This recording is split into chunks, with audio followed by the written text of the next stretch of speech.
Okay, Roger, you just came back from the Fiscal Responsibility Summit at the White House. What happened? What did you get out of it? Well, I've got to say, it's fun to be back at the White House. It's fun to be invited, and they really put on quite a show today. The topic was fiscal responsibility.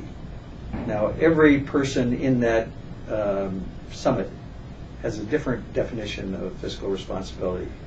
And the White House invited people of a huge spectrum of ideological positions on this.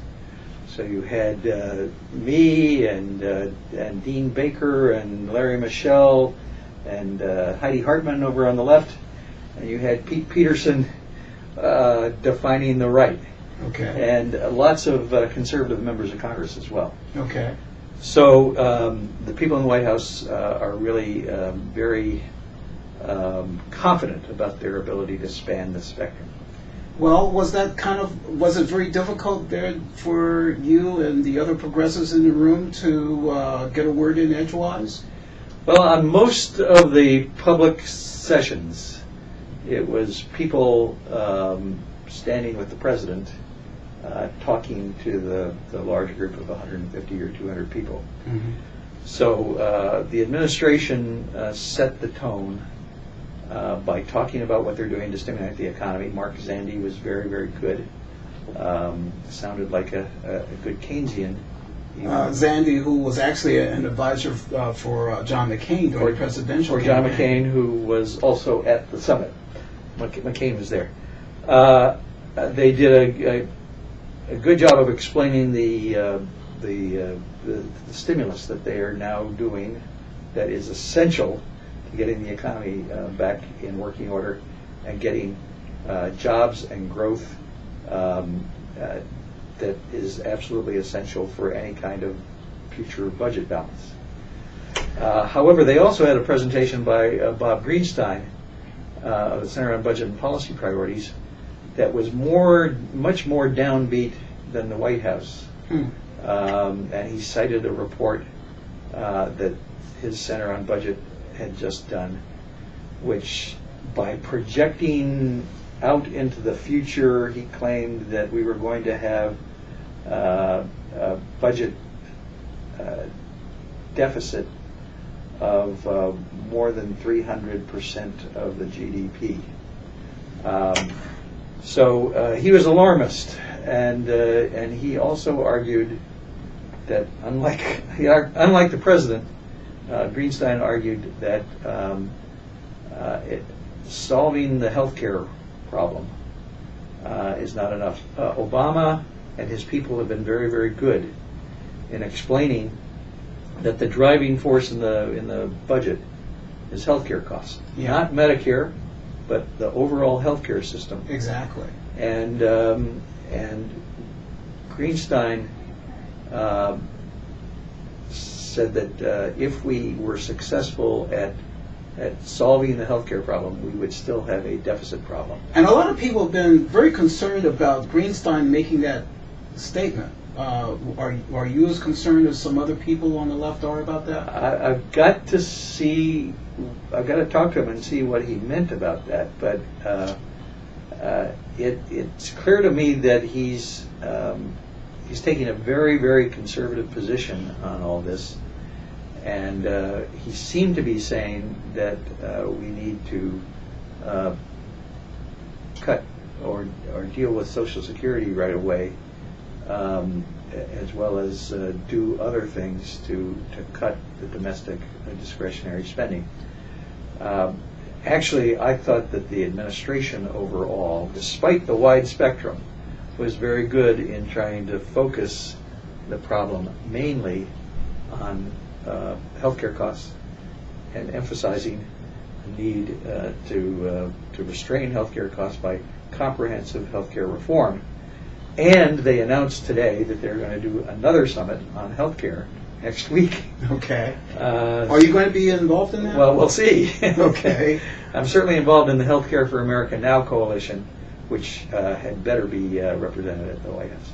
Now, where do we go from here in terms of the whole fiscal responsibility fight? Now that we've had the summit, President's going to issue a budget this week, and there will be the usual budget fight in Congress. So, what should progressives be doing as a movement over the next few days and weeks? Well, today was really, the White House claimed today was about long-term issues. They mean by that 2 years out. Mm-hmm.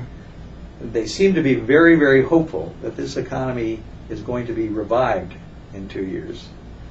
A hope that is not shared by the Federal Reserve Board and other analysts of the economy. But they seem to think that magically in 2 years we can shift gears into a mode that focuses more on budget balance. But in fact, if you look at the budget, and all of us should look very carefully at the budget.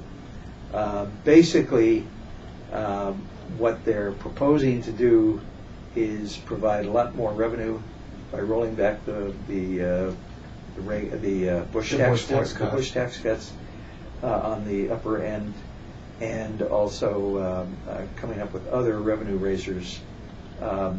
And things stabilize once you stop doing deficit spending to stimulate the economy. So what that leaves us is hoping that the economy recovers, Mm-hmm. and hoping that that stopping the stimulus is not going to throw us back into a recession. That's a dicey proposition. It is. We'll see. But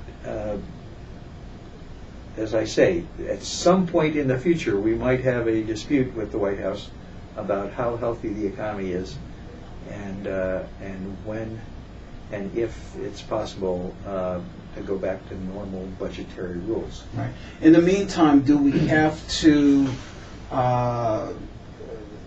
put any pressure on the Obama administration in regards to Social Security and Medicare? Do we need to keep the pressure up?